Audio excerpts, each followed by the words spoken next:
Welcome po sa Film Recaps Tagalog. Sa ngayon ay ibabahagi ko sa inyo ang South Korean movie na pinamagatang Blind.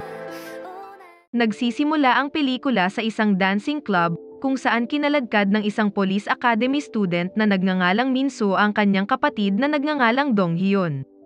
Nag-alinlangan na sumama si Dong Hyun kaya naman siya ay ipinosas ng kanyang ate sa sasakyan. Nahirapan si Dong Hyun na kunin ang susi ng posas habang nagmamaneho si Minso, at naging sanhi ito ng aksidente. Bilang resulta, nawalan ng paningin si Minso at nawalan din ng kapatid. Pagkalipas ng 3 taon, bumisita si Minso sa istasyon ng pulisya at nakiusap sa namumuno para muli siyang tanggapin sa akademya. Ipinaliwanag sa kanya ng pulis na hindi siya tinanggal dahil sa kanyang kawalan ng kakayahan na makakita. Ngunit ito ay dahil sa kanyang mga nagawa na naging sanhi ng pagkamatay ng kanyang kapatid at ito ay hindi karapat-dapat na tawagin bilang isang pulis. Siya ay umalis mula sa kanyang tungkulin ng walang paunang abiso, at ginamit ang posas nang hindi ito kinakailangan. Kaya naman hindi niya ito matutulungan para makabalik sa akademya. Pagkatapos nito, malungkot na umalis si Minso mula sa istasyon. Nahirapan siyang tumawid sa kalsada kasama ang kanyang alagang aso. Pagdating sa bahay, naghanda siya ng pagkain para sa kanyang alagang aso. Kinabukasan, binisita niya ang orphanage kung saan siya lumaki. Malugod siyang tinanggap ng babaeng direktor na itinuring niya bilang kanyang ina. Sinabi sa kanya na ang mga kaibigan ng kanyang kapatid ay nag-oorganisa ng 3 taon na memorial ng kanyang kapatid at talagang gustong-gusto nilang pumunta siya. Subalit iginiit ni Minso na hindi siya sasama dahil siya mismo ang dahilan kung bakit namatay si Dong Hyun. Nang subukang kumbinsihin siya ng ina, nagalit ito at lumabas sa silid. Sinundan siya at gustong iuwi ng ina sa Seoul pero tumanggi siya. Sa sandaling siya ay pauwi na ay biglang umulan. Ang lahat ng taxi na tinatawagan niya ay aabuti ng ilang oras bago makarating sa kanya dahil sa pag-ulan. Makalipas ang ilang oras, may tumigil na isang kotse, ngunit napansin niya na ang sasakyan ay hindi isang regular na taxi at ang driver ay sobrang bango. Nakiusap siya sa driver na gusto niyang buksan ang bintana para mabawasan ang malakas na amoy. Sa pagbukas ng bintana, nabasa siya ng ulan. Pagkatapos ay binigyan siya ng kape ng driver na nagngangalang Myungjin at sinabihan siyang uminom. Iginiit niyang iinumin niya ang kape mamaya ngunit nagpumiglas si Myungjin na pagbuksan siya ng kape para mainom niya ito kaagad. Sa proseso, nasagasaan ni Myungjin ang isang binibini. Lumabas ng sasakyan si Myungjin para tingnan ang pinsalang nagawa niya. Isinakay niya ang katawan ng isang binibini sa compartment ng kanyang sasakyan. Pagkatapos ay lumabas din si Minso para alamin kung ano ang nangyari. Tinanong ang driver kung ano ang nasagasaan niya at sumagot na ito ay isang aso. Naniniwala ang binibini na hindi sapat ang laki ng aso para matamaan ang windshield ng kotse. Kaya naman kumbinsido siya na nasagasaan ni Myungjin ang isang tao. Sinubukan ni Myungjin na magpumiglas ngunit itinulak siya ni Minso pabalik sa kotse gamit ang kanyang natutunan sa akademya. Nang makita niyang may paparating na sasakyan, itinulak niya si Minso at agad na tumakas. Kinabukasan, pumunta si Minso sa himpilan ng pulisya para mag-ulat tungkol sa krimen. Hindi siya gaanong pinansin ng pulis dahil siya ay isang bulag. Sa bahay ni Myungjin, inihiga niya ang biktima sa isang kama. Sumigaw ng tulong ang dalaga at tinawanan lang ito. Sa loob ng parehong silid, isa pang babae ang makikita doon. Kinidnap din siya ni Myungjin. Ipinakita din sa silid ang notebook na pagmamay-ari ni Minso. Dito ay mayroong address at iba pang impormasyon tungkol kay Minso. Nagkaroon ng balita tungkol sa nawawalang tao sa istasyon ng pulisya, kaya tinawagan ng isang police detective na nagngangalang Cho si Minso. Humingi siya ng pangunahing impormasyon tulad ng kung ano ang kanyang pangalan at address. Sinabi niya na marami siyang nalalaman at palagi niyang nailalarawan ang senaryo batay sa kanyang naramdaman at narinig. Nakumbinsi niya si Detective Cho na masigasig na umupo para makinig sa kanyang mga pahayag. Sinabi niya na ang pumatay ay isang lalaki na nasa edad na 40 taon. Tila siya ay isang doktor at siya ay isang kaliwete. Dahil sa kanyang impormasyon, nagtungo ang mga pulis sa isang deluxe taxi para hanapin ang isang driver na kaliwete. Sa istasyon ng pulisya, dumating ang isa pang saksi na isang binata na nagngangalang Kwon Gi. Ang kanyang patotoo ay iba sa patotoo ni Minsu. Sinabi ni Kwon Gi na wala siyang nakitang taxi kundi isang dayuhang sasakyan. Naisip ng detective na si Kwon Gi ay lumapit lamang dahil sa anunsyo na may ibibigay na reward sa sinumang testigo na makakatulong kung nasaan ang salarin. Kaya naman pinaalis nila ang binata. Nais mahuli ni Detective Cho at Minsu ang kidnapper. Habang nasa proseso, pinuri ni Detective Cho ang mga kakayahan ni Minsu at sinabi sa kanya na dapat siyang magpatuloy sa pag-aaral upang matanggap siya pabalik sa akademya. Samantala, dinukot ni Myung-jin ang isa pang babae. Lasing na lasing ang babae galing sa isang club at sumakay sa kotse nito. Binigyan ito ng kape tulad ni Minsu. Uminom siya ngunit may halong droga pala ang kape.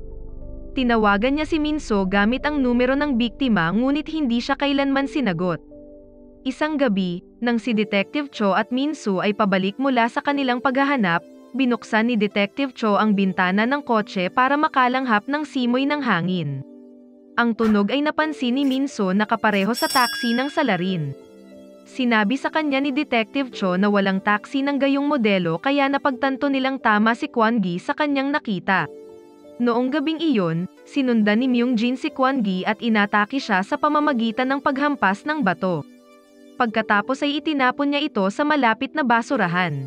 Matapos mapagtanto ni Detective Cho na siya ay mali, sinubukan niyang tawagan si Kwon Gi. Nang tumunog ang kanyang telepono, isang tao ang aktong dumaan sa tambakan ng basura. Nakita siya at iniligtas. Nagkataon na nakita ni na Detective Cho at Minsu ang isang ambulansya na dumaan. Bumaba sila upang tingnan, at nakita nilang si Kwon Gi ang taong dadalhin sa ospital kaya sinundan nila ito. Nang magkamalay ang binata, nagalit ito kay Minsu dahil siya ang pinaniwalaan. Nagtanong ito kung bakit dapat paniwalaan ng detective ang isang bulag na babae kaysa sa kanya. Dahil dito ay pinanghinaan ng loob si Minsu at sinabing hindi na siya interesado sa paghahanap sa kidnapper. Nang siya ay nakauwi sa bahay, nakatanggap siya ng tawag mula sa hindi kilalang numero at si Myung-jin iyon. Sinabi ng kidnapper sa kanya na nakikita siya nito ngunit hindi niya ito makita. Nagbanta ang lalaki na kapag patuloy silang magsasalita ni Kwon Gi ay pareho silang papatayin. Takot na takot siya kaya tinawagan niya si Detective Cho ngunit ang detective ay abala sa sandaling iyon. Nagpadala siya ng mensahe kay Kwon Gi kung saan nakiusap ito sa kanya na huwag umalis sa ospital. Ngunit binaliwala niya ang mensahe, sa pamamagitan ng pagsasabi kung sino siya para utusan ito. Kaya naman kinailangan ni Minsu na pumunta sa ospital kasama ang kanyang aso para personal na makausap si Kwon Gi. Hiniling niya kay Kwon Gi na manatili sa ospital ngunit tumanggi ang binata at iniwan siya doon. Nasa ospital din si Myung-jin at sinusubaybayan si Minsu. Pag-alis ni Kwon Gi, pumunta si Minsu sa subway para sumakay ng tren. Sa subway, nakita ni Kwon Gi ang isang lalaki habang sumusunod kay Minsu. Sumakay si Minsu at ang kidnapper sa parehong tren. Tinawagan ni Kwon Gi si Minsu at sinabihan siyang buksan ang kanyang camera. Sinabi niya na ang kidnapper na hinahanap nila ay nasa harap niya, at dapat itong lumabas sa susunod na istasyon ng tren. Paglabas niya ay sumunod si Myung-jin sa kanya. Habang nasa tawag, ginabayan siya ni Kwon Gi kung saan pupunta. Hinawakan siya ni Myung-jin at binantaan siya ng kutsilyo, at pagkatapos ay sinabihan na magpatuloy sa paglalakad. Dahil si Minsu ay laging handa, may dala din siyang spray at ginamit ito sa mata ni Myung-jin. Sa sandaling ito ay tumakbo siya hanggang sa makarating sa isang elevator. Malapit nang magsara ang elevator ngunit naabutan siya ni Myung-jin at gusto siyang pakalmahin. Bago niya magawa iyon, bigla siyang inatake ng aso ni Minsu at kinaladkad palabas ng elevator. Galit na pinatay niya ang aso ngunit si Minsu ay nakatakas. Nagising siya sa ospital at hinahanap ang kanyang aso. Ipinahawak sa kanya ni Kwon Gi ang kadena ng kanyang aso, at sinabi sa kanya ni Detective Cho na malayo ang narating ng kanyang aso. Dahil sa nalaman ay napaiyak na lang siya. Natukoy ng pulisya ang uri ng sasakyan ng kidnapper sa tulong ni Kwon Gi.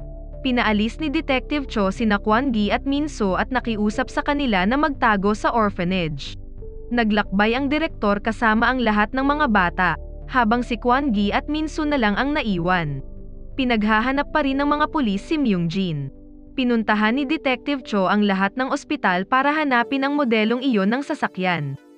Isang araw, nakatagpo niya si Myung-jin. Si Myung-jin ay tulad ng inilarawan ni Min-soo, kaya naghinala ang detective sa kanya. Hiningi ang kanyang ID ngunit sinadya niya na ihulog ang kanyang ID sa sahig at pagkatapos ay inatake si Detective Cho. Nagkaroon ng mahabang labanan subalit sa kasamaang palad, napatay ng kidnapper si Detective Cho at itinapon ang kanyang katawan. Sa orphanage, pinag-usapan ni Kwon-gi at Min-soo ang kanilang pangarap na maging isang pulis. Kinuwento ni Min-soo na ang kanyang kapatid ay kasing edad lamang ni Kwon-gi nang namatay ito. At hindi na rin niya matutupad ang kanyang pangarap dahil hindi na siya muling tatanggapin sa Police Academy. Sa sandaling iyon, nakatanggap si Kwon-gi ng mensahe mula kay Detective Cho at nagtatanong tungkol sa kanilang lokasyon. Inakala niyang ang detective mismo ang nagpadala ng mensahe kaya tumugon siya at sinabing naroon sila sa orphanage. Samantala, nakuha na ng mga pulis ang pagkakakilanlan ni Myung-jin. Siya ay isang abortion specialist na kalalabas lang mula sa bilangguan dahil sa krimen ng panggagahasa at pangmamalestiya sa mga kabataang babae. Naglabas sila ng warrant para sa pag-aresto sa kanya. Nakarating si Myung-jin sa orphanage at nagpatugtog ng musika. Gustong kumpirmahin ni Min-soo kung siya si Detective Cho kaya tinawag ang pangalan nito. Naamoy niya na humihit-hit ng sigarilyo ang taong nasa malapit. Lumapit sa kanya si Myung-jin at naamoy niya na siya ang lalaking iyon. Sumigaw si Kwon-gi na nasa harap ni Min-soo ang salarin.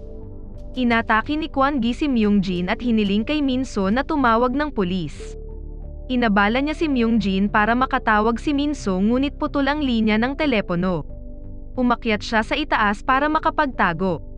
Nagawa ni Myung-jin na bigyan ng pinsala sa katawan si Kwon-gi. Pagkatapos ay pinuntahan din si Min-soo sa itaas ngunit nagawang patayin ni Min-soo ang kuryente. Nalinlang din niya si Myung-jin sa pamamagitan ng isang alarma. Kaya nagkaroon siya ng pagkakataon na bumaba sa kinaroroonan ni Kwon-gi na nakahandusay sa sahig at walang malay. Samantala, nalaman ng mga pulis ang hideout ni Myung-jin kaya pumunta sila roon at pinalaya ang lahat ng kinidnap na mga babae. Pagkatapos ay tumawag sila sa orphanage ngunit walang sumasagot kaya dumiretso na lang sila papunta roon. Balik sa orphanage, si Min-soo ay muling natagpuan ni Myung-jin at pinahirapan. Itinali niya ang kamay ni Min-soo gamit ang kanyang sinturon. Balak niya itong pagsamantalahan ngunit bigla siyang hinampas ni Kwon-gi mula sa likuran. Sa sandaling ito, binigyan ni Kwon-gi si Min-soo ng isang motion detector at nagmadali silang lumabas ngunit patuloy pa rin silang sinusundan ng salarin.